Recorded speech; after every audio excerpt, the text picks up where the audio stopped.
There, Aubrey. How's it going? Hi, I'm great. How are you? Awesome. Are you planning any big trips coming up in the next year or so? Anything on the docket? Well, we go to Idaho up north where I'm from every July. So that Yes. I've actually been exchanging texts with my family to plan some specific things we're going to do while we're there. We're going to hike Table Rock. Have you ever hiked Table Rock in the Tetons? Ooh, yeah. I've heard about it. I may have. Yeah, You I may think have, that yeah. sounds familiar. It's Yeah. beautiful. It's to the very top of the Grand, the highest one Yes. of the Grand Tetons. And Oh. you just have this gorgeous view of but it takes like a day. It's a long hike. It's difficult. I actually have never done it, even though I grew up not far from there. So I'm going to do it with a friend who'll be up there in town and my sister. And I'm very Oh, excited about that's that. gonna be yeah, because okay, so you guys are close to the Tetons where you are, where you stay in Uh, Idaho. Yeah, Yeah. exactly. Where I Yeah. grew up, it's only about an hour and a half drive to the Tetons, to Jackson Hole, Okay. Wyoming. Yes. Really, really close because we're right on the border of Idaho and Wyoming. I love it. I love it. Yeah, Yes. And we were in the beautiful Tetons area. last summer. Okay. So we are loving this conversation. Why? Why do we love talking about vacation? Everyone does, It's right? so fun to talk about vacation because it's different from your normal day-to-day life, right? It's something you're Yes.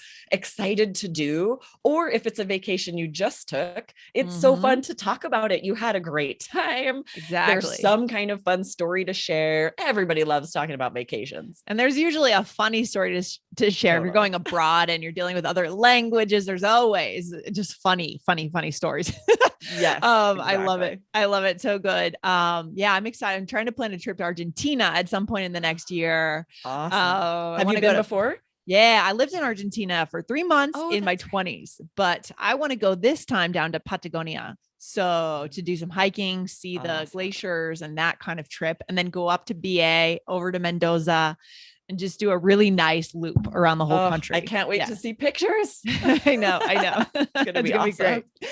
So, all right. Well, today we are here to let our listeners know about a webinar that they can't miss. It's coming up soon, right, Aubrey? Yes, exactly. And we're going to share 4 fun slang phrases to talk about vacations because we Mm-hmm. know you guys want to learn slang. And this webinar is the perfect opportunity to do that. So, you Yes. guys, it's going to be March 1st and March 4th. You want to sign up early. Go to allearsenglish.com/slang to get your spot. It's going to be live, it's going to be super fun. You don't want to miss it. You got it. And in this webinar, we're going to show you the slang that you can't learn from a textbook. As we said in the last bonus, slang expressions are like freedom because it allows us to diffuse. I like that word you used, Aubrey, diffuse a situation. So you can actually be straightforward, but in a fun and indirect way. Right? Exactly right. Eliminate all the awkwardness. Yeah, so good, so good. So go and sign up, allearsenglish.com/slang, guys. But today, Aubrey, we're going to give our listeners just a little hint of a few fun slangs, right? Yes, exactly. When you guys are talking about vacation, it is a fun, informal topic. It would be weird to be very informal, like a textbook will show you. You want to Yes. use informal language, you want to use slang. So, we're going to Mhm. share some of those that you can do. And our first one is vacay. You guys have probably heard someone say vacay as short for vacation. I do this Yeah. all the time. It's very fun. Do you say vacay, Lindsay? I do sometimes. Yeah, yeah, absolutely. A vacay is, yeah, like you said, a short vacation.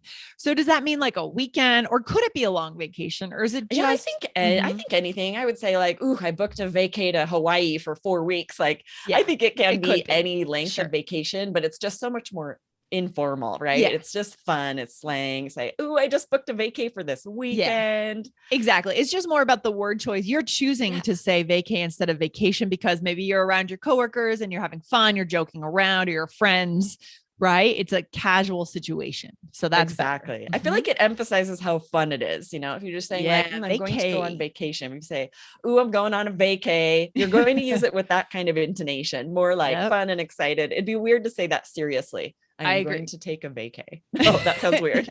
Well, none of these we can really say, right? That's the whole Totally. idea. Slang is meant to be said lightly with a smile, joking around. And it's a good alternative. So, could say something like, oh, what's this expression here that we wanted to teach our listeners? Where ya? What? Where are you headed? Yeah. Right. So if someone tells you, I just booked a vacay, then you might ask, oh, where are you headed? And I think this is important to point out. It is less likely that we would say, where are you going? It's when you're responding to a very informal word like vacay, you're going to answer, you're going to ask about it in a very informal way too. And that I think is what I would most likely say is, where are you headed? Where are you headed? And that might be something we talk about more in the web class too, is when someone gives you slang, you should mirror that back with slang. Definitely. Right. Yes. You should not go into a very serious and, formal register at that point. Right. To respond in a very formal way would be pretty unnatural for sure. Yes. Yes. So where you headed takes out are you and turns the you to a ya. And then to where are you going? Where are you headed? Where are you headed? Good stuff. Yeah. And that's, because we will say, where you're going, but I'm much more likely to say that word headed, like the direction you are heading, right? It's just this very native expression to say, where are you headed? Yeah, we could probably do a whole podcast episode at some point this spring, Aubrey, on heading, why we choose that instead of going. Oh, right? I love that. I'm making a note right now. We could easily talk really good idea about that. Yeah, that's really, let's just make sure we haven't done it yet. Yeah, right. I will check. You've done so many episodes now. You want to make sure to not repeat. That's right. Our listeners would know better than we would probably. Totally. But yeah, I think that would be a great episode idea. All right. What's the next one here? All right. So these are all of the acronyms for places you can stay. So for a long time, we've had B&Bs. Just the letter B and B, which stands for bed and breakfast. But this is evolving a little bit more. And we have two that we're more likely to use now. What are they, Lindsay? So Airbnb, I mean, many people know this at this point, right? Yeah. And then the slightly more upscale version of Airbnb is VRBO. I think that's more common for families, older adults. And I think Airbnb appeals to younger people, but not entirely. They do mix, right? There's a lot of mix. Do you often do like an Airbnb or a VRBO, or are you still more likely to get a hotel somewhere? Oh no, we do Airbnb all the time. We do everything. Like we'll mix it all up, everything. But yeah, we will tend to do Airbnb over VRBO. But for like a huge house, VRBO is good if you want your whole extended family to stay in a big house together. That's good for VRBO. Yeah. When we go to Rocky Point in Mexico, there are these giant resorts, but they have all these individual condos in the resort. And that's almost the only way that you can get them anymore is to go through VRBO. They're all VRBO, the individual ones. And it's a great way. It's very simple anymore. It's really easy to use. I love it. We were talking about that last weekend. We were saying, what was it like in the 80s and the 90s when Airbnb didn't exist? These peer-to-peer solutions. All you had was a hotel, or I guess a bed and breakfast, a B&B. And before the internet, I remember traveling with my dad when I was younger to an art show, and he just had to pull into a hotel and go and see if they had vacancy, or there would be a no vacancy sign or whatever, because he couldn't really book anything ahead of time. And then if it was full, we just had to drive on to the next town. Did you ever not find a place? Yeah. I mean, eventually we'd find a place, but I remember having to drive an extra 2 hours in Ohio or somewhere until we found a spot later than we were wanting to. So we wanted to stop and we couldn't find a hotel. Yeah, that industry has changed so much. It's incredible. It's incredible. So guys, you got to be able to speak the slang, right? To keep up with this. So what would someone say to you? Maybe what's a good little role play? So I might do that same kind of structure and say, where are you staying? If you're telling me you're going on a vacay, say, where are you staying? Yeah. Again, casual, where you staying? And I would say, we found a cute little Airbnb right in town. Yes. Nice. Okay. So now we're going to teach you guys two opposite slang expressions that have opposite meanings. The first one is to travel on a shoestring budget, which means you're spending very little money. This was me when I first went to Europe. I was an au pair and I had no money, and I would eat one banana during the day. I was on the most shoestring of shoestring budgets. That's okay. I mean, I think there's isn't there a series, like a guidebook series, like Travel on a Shoestring or something? I feel like that sounds familiar, some kind of brand name or something. Yeah. Yeah. And right? I stayed at hostels that were very inexpensive. I would sleep on a train because I had an unlimited train pass.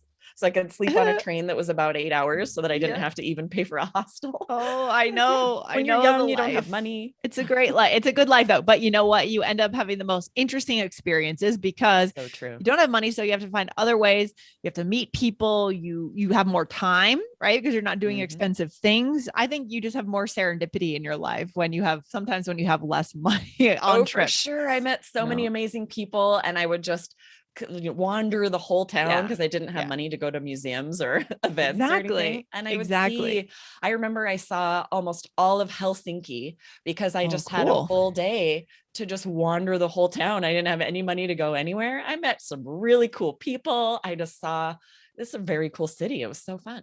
Yeah, no, those are the days. I mean, I'm glad you did that. I did that too in my 20s. And it's like you can't really go back to that moment in your life, but you have it. You have the memories, which is so valuable. I could do it now, but so I'm glad I did it then. Yes, me too.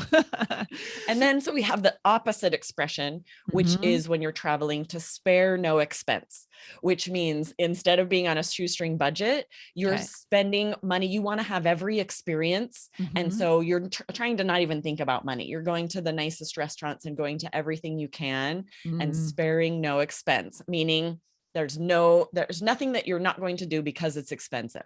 Yeah.